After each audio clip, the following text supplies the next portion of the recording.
बोलो श्री कृष्ण भगवान की जय।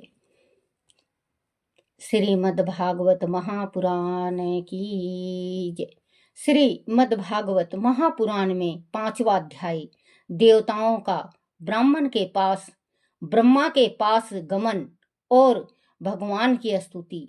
श्री सुखदेव जी ने कहा, राजन, गजेंद्र मोक्ष की कथा के उपरांत अब तुम आगे के मानोतार की कथा को सुनो। 5वां मानोतार रेवत मानोतार कहलाता है। 5वें मनु का नाम रेवत था। वह चौथे मनु तामस के सगे भाई थे। अर्जुन, बलि, विधेय आदि उनके कई पुत्र थे। इस मानव अवतार के इंद्र का नाम विभु था और भूत, रय आदि गण देवताओं की सेवा में रहते थे। उस समय के सप्त ऋषि हिरण्य, रोमा, वेद, शिरा, उदयो, बाहु आदि थे। उनमें शुभ्र ऋषि की पत्नी विकुंठा के गर्भ से बैकुंठ नाम के श्रेष्ठ देवताओं के साथ आदि थे। देव ऋषि बैकुंठा नाम श्रेष्ठ देवताओं के साथ अपने ही अंश से स्वयं भगवान बैकुंठ ने अवतार लिया था। उन्होंने अपनी पत्नी श्री लक्ष्मी देवी को प्रसन्न करने के लिए ही बैकुंठ लोक की रचना की थी, जो समस्त लोकों में सर्वश्रेष्ठ हैं। इस लोक के आदिपति को भगवान विष्णु कहकर पुकारा जाता है। उनके गुणों का वर्णन करना सामान्य जन के वश में नहीं है। उनके गुणों का वर्णन वही कर सकता है जिसने इस पृथ्वी के परमाणुओं की गिनती कर ली हो। बच्चों, इस संसार में स्वर्ग हो, लोक हो, मृत्यु लोक हो, ब्रह्म लोक हो, चाहे कुछ भी हो, सब माँ के ही गर्भ से पैदा लिए हैं। जो पहले बड़े बड़े ऋषि संत थे, उनकी पत्नी सती थी, पतिव्रता थी, सत्य के ऊपर रहा करती, चाहे उनको कैसे भी रख लो, लेकिन पति को छोड़ के नहीं जाया करती। तो उनके गर्भ में भगवान आते थे। अब हम ये कहते हैं कि हमारे गर्भ में भगवान नहीं आते, हमारा मन चंचल है, तो भगवान कहाँ से आएंगे? भगवान आते हैं उस स्त्री के गर्भ से। अब भी सॉरी बच्चों, माफ करना, बहुत ज्यादा खांसी हो गई है। अब भी भगवान आते हैं, अब भी स्त्री हैं जो अपने पति के ऊपर टिकी हुई हैं। चाहे उनको कितना भी मारो पीटो, कुछ भी करो, वो अपने पति के अलावा सपन में भी पर पुरुष के सपन में भी वो सपन नहीं देखती। तो बच्चों, एक बात ये सोचो, उनके गर्भ में भगवान आते हैं और वो स्त्री खूब पूजा पाठ करती हैं। तो किसी ने ये एक चीज बनाया है कि 900 चूहा खा के बिल्ली हेज पे चली। उनके ऊपर ये लागू हो गया है, क्योंकि पहले ही किसी ने कहा था कि 900 चूहा खा के बिल्ली हेज पे चली।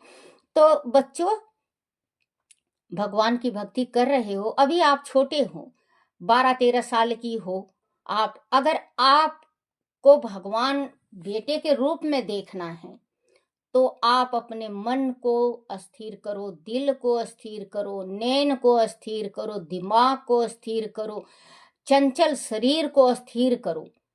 फिर भगवान कहीं जाके 7 जन्म ऐसे रहोगे तो परमात्मा का कृपा बरसेगा।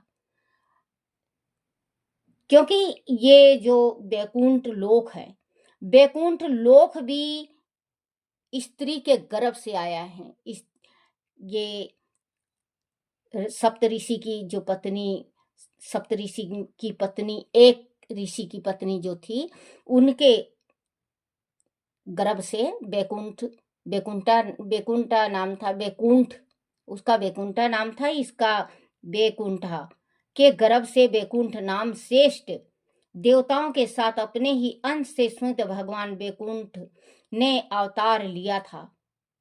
भगवान ने अवतार लिया था। तो एक बात ये सोचो, इतने जैसे भगवान विष्णु हो गए, कृष्ण भगवान के अंश आए, राम जी आए, अगर अलछल औरतों के शरीर से थोड़ी ना पैदा लेंगे बच्चों। भगवान है सत्य। अगर भगवान ऐसे करने लगे तो फिर तो सत्य रहा ही नहीं कहीं पे भी। रचना की थी जो समस्त लोकों में सर्वश्रेष्ठ हैं, इस लोक के अधिपति को भगवान विष्णु कहकर पुकारा जाता है। उनके गुणों का वर्णन करना सम्मान जन के वश में नहीं है। उनके गुणों का वर्णन वही कर सकता है जिसने इस पृथ्वी के परमाणु की गिनती कर ली हो।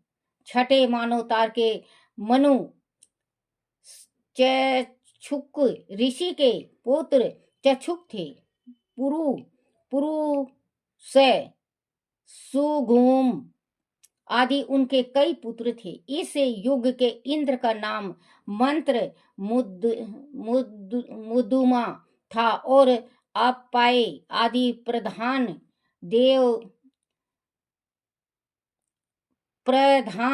देवगण थे। उस मानवतार में हवि सैमान और वीरक आदि सप्त ऋषि थे। इस मानव अवतार में जगतपति भगवान ने ऋषि वैराज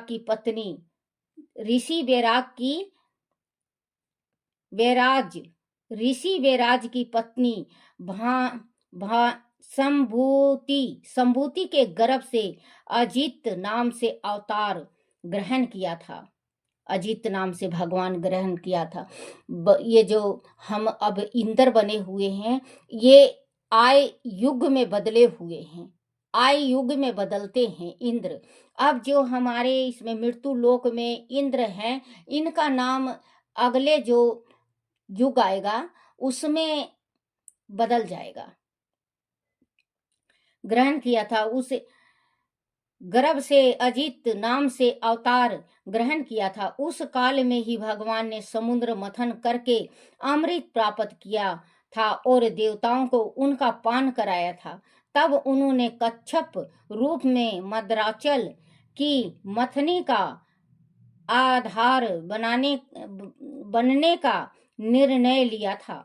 राजा परीक्षित ने पूछा, मुनिवर, भगवान ने क्षीर सागर का मंथन क्यों और कैसे किया था? उन्होंने किस कारण से कच्छप रूप धारण करके मंदराचल को अपनी पीठ पर धारण किया था? देवताओं को अमृत कैसे मिला? अमृत के अतिरिक्त और क्या क्या चीज समुद्र मंथन से प्राप्त हुई थी? मुनिवर, वह लीला तो बड़ी अद्भुत प्रतीत होती है। कृपया इसे मुझे अवश्य सुनाइए। आप भगवान की भक्त उत्सला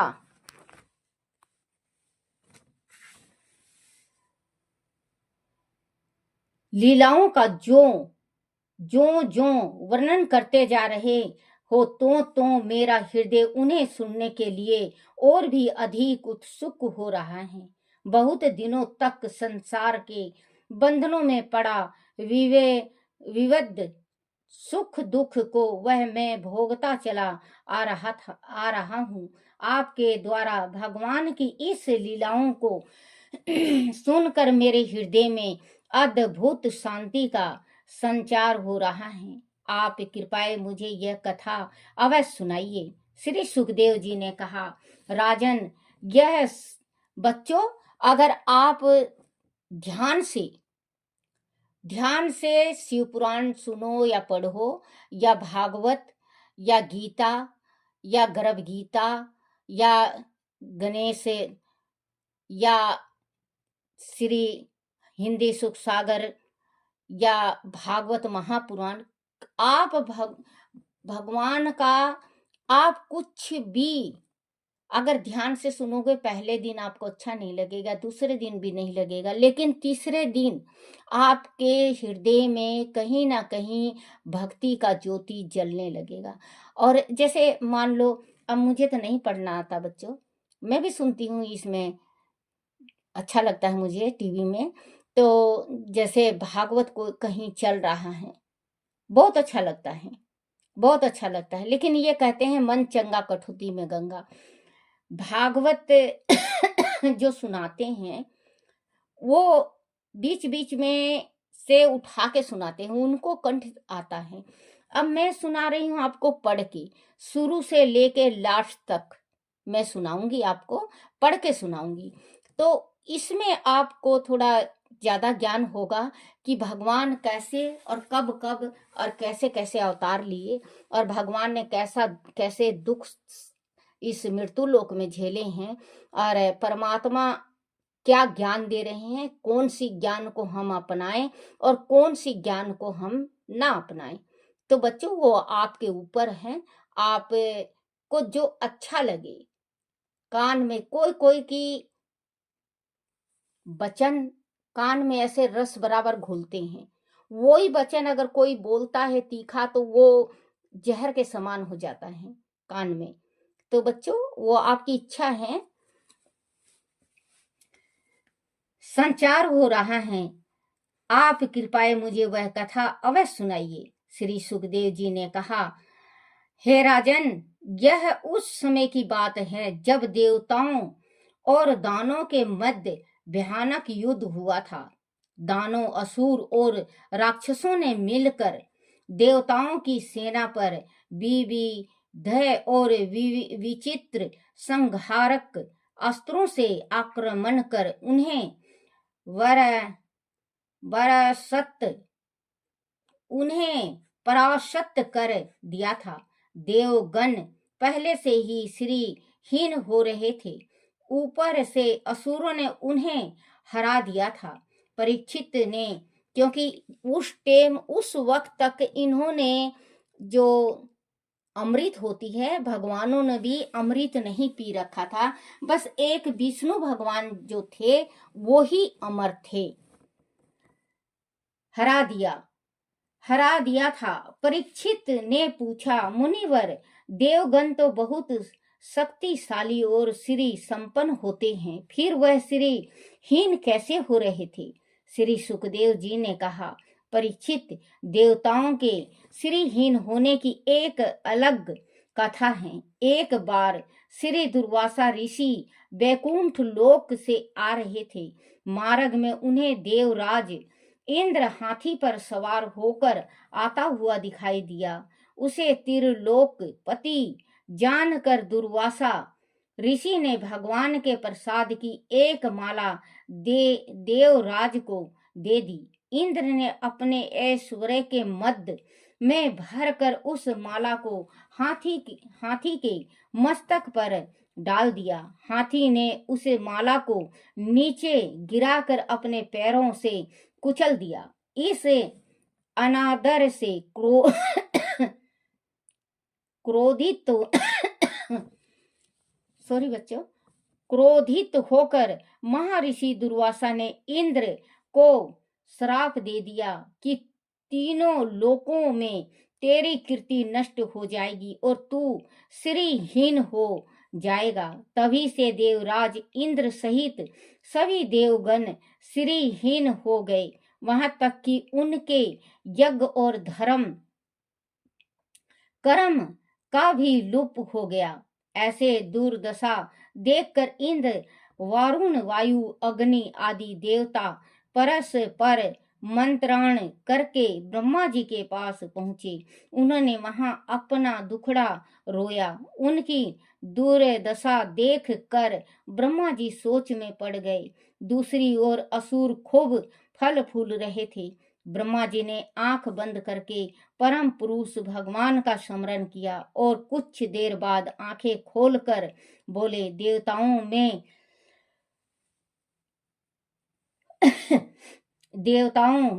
भगवान शंकर, तुम लोग असुर, दैत्य, मनुष्य, पशु पक्षी, वृक्ष और जलचर आदि सभी प्राणी उस विराट रूप के अंश हैं। हम उन अविनाशी प्रभु की शरण लेनी चाहिए। उन्होंने इस समय प्राणियों के कल्याण के लिए सत्व गुण धारण कर रखा है। इसीलिए वह समय जगत की शीत स्थिति और रक्षा का है। अंत हमें उन्हें परमात्मा की शरण लेनी चाहिए। वह देवताओं के प्रिय हैं और उन्हें देवता प्रिय हैं, इसीलिए वह तुम्हारा अवश्य कल्याण करेंगे। परीक्षित इस प्रकार कहकर ब्रह्मा जी सभी देवताओं को साथ लेकर भगवान अजित के धाम वैकुंठ पहुंचे और भगवान की स्तुति करने लगे। ब्रह्मा जी बोले, हे प्रभु, आप निर्विकार सत्य अनंत आदि पुरुष अंतर्यामी अखंड और अतः करे हैं। मन जहाँ जहाँ जाता है आप वहाँ पहले से ही विराजमान रहते हैं। वाणी हमारी वाणी आपके अनुपम रूप और गुणों का वर्णन करने में असमर्थ हैं। आप समस्त देवताओं के आराध्य हैं और स्वयं प्रकाश हैं। हम सभी आपके श्री चरणों में नमन करते हैं। बच्चों देखो, जब भगवानों पे भी देवताओं पे भी विपदा पड़ता था तो किसके पास जाते थे? देवताओं पे विपदा पड़ता तो वो किसके पास जाते थे? सबसे पहले वो शंकर भगवान के पास जाया करते, क्योंकि विष्णु भगवान गुरु हैं। शंकर भगवान जो आराध्य हैं, तो भगवानों पे भी जब मुसीबत और विपदा पड़ती थी सबसे पहले शंकर भगवान के पास, भोलेनाथ के पास, ओगड़दानी के पास जाते थे। तो मेरा तो मानना एक है बच्चों, अगर भगवान ने, देखो ये मृत्यु लोक है, एक ना एक तकलीफ हमारे शरीर में जरूर बना रहता है।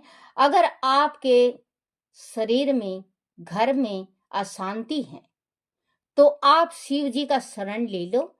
शिव जी पे जल चढ़ाने रोज सवेरे कच्ची लस्सी ले जाओ। कच्ची लस्सी उसको कहते हैं, थोड़ा सा गऊ का दूध डाल के कच्ची लस्सी बन जाती है। थोड़ा सा उसमें देसन खांड डालो, थोड़ा सा गुड़ डालो, देसन खांड ना हो तो गुड़ डाल लो, और थोड़ा सा चावल डाल लो। फूल हो तो ठीक है, नहीं तो जल चढ़ा के आप शिव जी के जोत बत्ती करके अपना कार्य बनवाओ।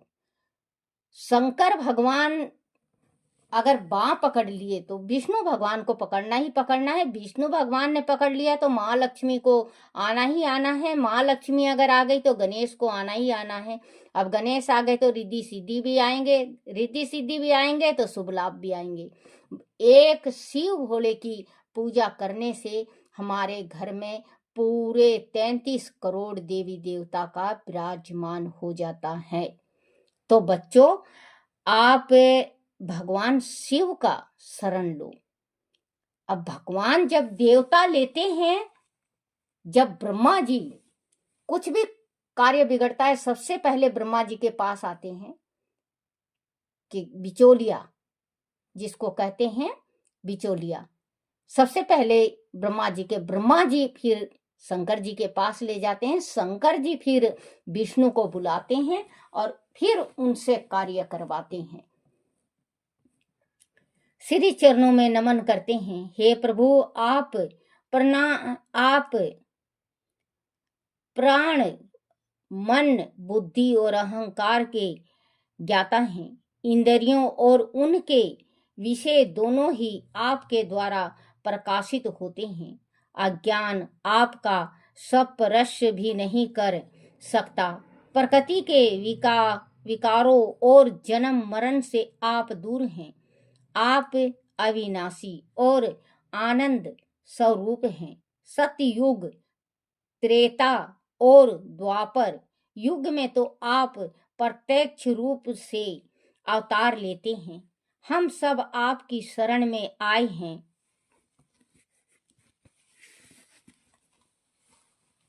शरण में आए हैं। हे ऐश्वर्यशाली पुरुषोत्तम पर ब्रह्मा, आप हम पर प्रसन्न हो। आपके बल से ही यह इंद्र प्रसन्नता से, देवगण क्रोध से, शंकर बुद्धि से, मैं ब्रह्मा इंद्रियों से, वेद और ऋषिगण तथा लिंग से, प्रजापति उत्पन्न हुए हैं। आपके पक्ष स्थल से देवी लक्ष्मी, छाया से पितरगण, संतान से धर्म, पीठ से अधर्म, सिर से, बच्चों पीठ देखो, पीठ में जो भगवान के पीठ होता है उसमें अधर्म होता है। माँ शक्ति हो, देवी हो, देवता हो, गणेश हो, मैं कई दफे आपको कह भी चुकी हूँ इसमें कि पीठ के तरफ कभी भगवान का पूजन नहीं करना चाहिए। नहीं, अगर आप करते हो तो आप अपने घर में दलिद्र ला रहे हो। अब कोई कोई कुल देवी पे जाते हैं, पूजा करते हैं, परिक्रमा जिस टाइम करते हैं, भगवती का करें या गणेश का करें, शंकर का करें, हनुमान का करें, वो पीछे जब पीठ पीछे नमस्कार जरूर करेंगे। उनको कोई नहीं रोक सकता, वो पीछे नमस्कार करना ही करना है। और वो अपना सुख के बजाय दुख को निमंत्रण दियाते हैं। तो पीठ के तरफ कभी भी पूजा नहीं करना चाहिए भगवान का, क्योंकि देखो अधर्म, जो पीठ भगवान का है या माँ भगवती का है तो पीठ में अधर्म बैठा हुआ होता है। तो हम पीठ का अगर पूजन करके आते हैं, नमस्कार करके आते हैं, तो हमारा विचार अधर्म में चला जाता है, गलत गलत दिशाओं में घूम जाता है। तो हमें बच्चों, जो अगर पूजा पाठ करना है तो हम सामने से जब पूजा कर रहे हैं तो हमें जरूरत ही नहीं। जब माँ भगवती पीठ से तो नहीं देगी ना आपको बच्चों। एक बात छोटी सी सोचो, पीठ से कैसे देगी? माँ देख लेगी आपको, सामने से देखती है माँ भगवती कि मेरा बच्चा तकलीफ में है, मैं अपने बच्चा का ख्याल रखूं। और माँ भगवती रखती है, भगवान रखते हैं। जिन जिन देवताओं का आप परिक्रमा करते हो, पीठ में कभी मत पूजन किया करो। देखना, सुनना ध्यान से। छाया से, जो छाया है, छाया से पितरगण, संतान से धर्म, सतन से धर्म, पीठ से अधर्म, सिर से आकाश और बिहार से अप्सराएं प्रकट हुई हैं। आपके मुख से ब्रह्मांड और रहस्यमयी वेद, भुजाओं से क्षत्रियां और बल, जांघाओं से वेश्यों और विनतियां, व्यापार कुशलता तथा चरणों से शूद्र और उनकी सेवा विनती प्रकट होती हैं। आपके आधारों से लोभ, होठ से प्रीति, नासिका से कांति, शूद्रेश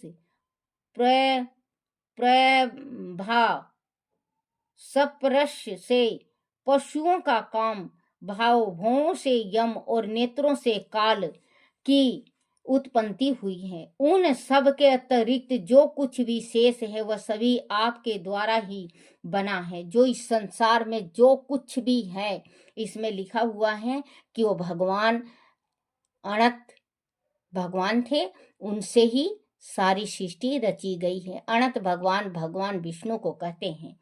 हे प्रभु, आप हम पर प्रसन्न हो। हम आपकी शरण हैं और चाहते हैं कि आप हमें दर्शन दें। विषयों में पढ़कर हम जो दुख भोग रहे हैं उससे आप हमें मुक्ति दें।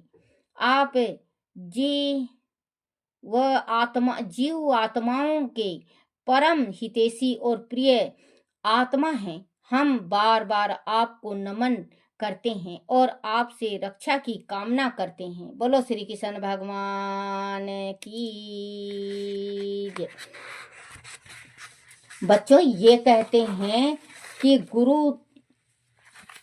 हमें गुरु बनाना है, हमें गुरु धारण करना है। आज एक छोटा सा मैं आपको चीज बताऊंगी कि बच्चों, जब तक आपके माँ बाप जीवित हैं, आप गुरु बनाओगे तो आपका फल नहीं लगेगा। कहते हैं बनाने से गुरु दान पूरा लगता है, लेकिन गुरु सबसे, कहते हैं एक गुरु के होते हुए दूसरा गुरु नहीं बनता। तो माँ गुरु है, माँ है, माँ जगत जननी है। माँ जनती है तो हम होते हैं। माँ को जब तक जीवित है, माँ और पिता आपके, उनकी सेवा करते रहो। आपको किसी की भी सेवा करने की जरूरत नहीं है। आप माँ और पिता की सेवा करो। जो बच्चा रात को अपने माँ बाप का चरण दबा के सोता है, कितना बड़ा भी संकट हो उस पे, कितना बड़ा भी संकट 1 सेकेंड में टल जाता है। कहते हैं माँ बाप बहुत बड़ी चीज होती है। जिसने माँ बाप का निरादर किया है वो 84 लाख साल तक भुगतता रहता है। उसको जल अन्न नहीं मिलता। जिन हाथों से वो मारता है अपने माँ बाप को, वो पंगुल होता है, उसके हाथ नहीं होते। वो पैरों से खाता है और पैरों से ही सब कुछ करता है। वो अपना, बच्चों दोनों पंगुल नहीं, बाँ नहीं है उसके, दोनों बाँ है नहीं तो पंगुल हुआ। तो फिर वो जीवन में विष्टा करता है, खाता है और पोटी करता है, तो वो चमगादड़ के जैसे होता है। जो चमगादड़ हैं उनकी योनि ऐसी ऐसी मिलती है जो अपना खुद का पिछवाड़ा कभी साफ नहीं कर सकता। वो नरक है, वो गंध में पड़ा रहता है। उसने अपने माँ बाप को अपने पैरों के नीचे दाब के फिर हाथों से, मुक्के से, कोहनियों से अपने माँ बाप को इतना मारा है कि उनके मुख में से रुद्र रुद्र खून, उनके मुख में से खून टपक गया है। तो वो श्राप आपको पूरा पूरा लगता है। तो बच्चों आप जरूर ध्यान दो और अपने माँ बाप को कभी ना तंग करो, ना मारो, ना सताओ, क्योंकि जो जिसने किया है वो भुगता है। कल्याणकारी अद्भुत कर्म सुनकर संपूर्ण प्रजा दक्ष सुत सती ब्रह्मा जी और स्वयं भगवान विष्णु श्री उनकी प्रशंसा करने लगे। जिस समय भगवान शंकर विष पान कर रहे थे उस समय उनके हाथ से थोड़ा सा विष छलक कर धरती पर टपक पड़ा। उसे बिच्छू, सांप और विषैले जीवों ने ग्रहण कर लिया। तभी से वह जहरीले हो गए हैं। बोलो श्री कृष्ण भगवान की जय। श्री कृष्ण गोविंद हरे मुरारी, हे नाथ नारायण वासुदेवाय। बोलो श्री कृष्ण भगवान की जय। हे मेरे कान्हा, हे मेरे गिरधारी, हे मेरे बनवारी, मेरे से कोई भूल हो जाए, चूक हो जाए, टूटी रह जाए, मुझे क्षमा करना, क्षमा करना, क्षमा करना। बोलो श्रीमद् भागवत महापुराण की जय हो।